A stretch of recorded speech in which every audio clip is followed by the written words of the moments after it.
بسم اللہ الرحمن الرحیم۔ واقعہ پیر میر علی شاہ اور مرزا قادیانی کا۔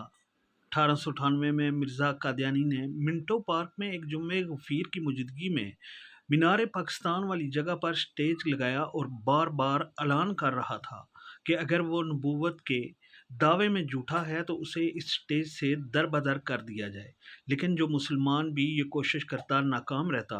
حضرت پیر سید میر علی شاہ گولوڑی علیہ رحمت اتفاقہ جامعہ نظامیہ بازار حکمیہ لاہور میں تھے تو قبلہ عالم کی خدمت میں یہ ساری صورتحال بیان کی گئی تو آپ نے مرزا قادیانی کے مقابلے میں آنے کی ٹھانی اور منٹو پارک روانہ ہو گئے اور سٹیج پر کھڑے ہو کر فرمایا کہ یہ شخص نبی ہونے کا دعوے دار ہے، جبکہ اللہ تعالیٰ نے اپنے فضل خاص سے جناب رسول مقبول صلی اللہ علیہ وآلہ وسلم کے اس غلام ابن غلام کو اپنی ولایت سے سرفراز فرمایا ہے۔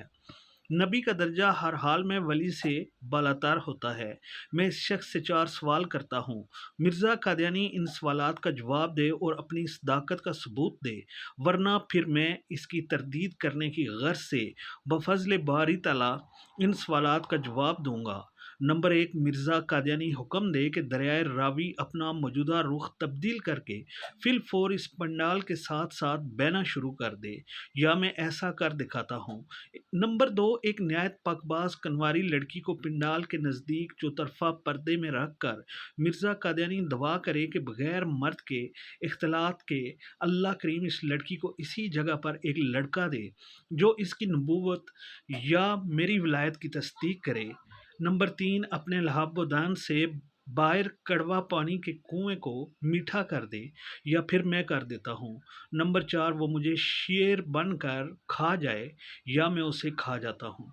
سرکار رحمت اللہ علیہ کی زبان مبارک سے یہ الفاظ نکل رہے تھے کہ گردن سے شیر کے بال نمودار ہونے لگے، لیکن آپ کے ساتھ کھڑے ایک بزرگ نے فورا آپ کی گردن مبارک پہ ہاتھ رکھ کر کہا کہ سرکار شریعت شریعت۔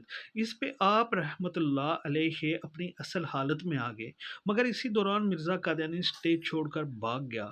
بعد میں سرکار اس واقعہ کی یاد آنے پر فرماتے، اگر مولوی صاحب نے مجھے روکا نہ ہوتا تو میں اسے تحت الثرى میں بھی ڈھونڈ کر ختم کر دیتا، مگر اللہ کی مرضی یہ نہ تھی۔ آپ نے فرمایا کہ دراصل اس کے پاس 3 جن تھے جو اس کے مقابل بولنے والے کی زبان پکڑ لیتے تھے، مگر اللہ کے فضل سے وہ مجھ پہ حاوی نہ ہو سکے، جنہیں ختم نبوت سے عشق تھا۔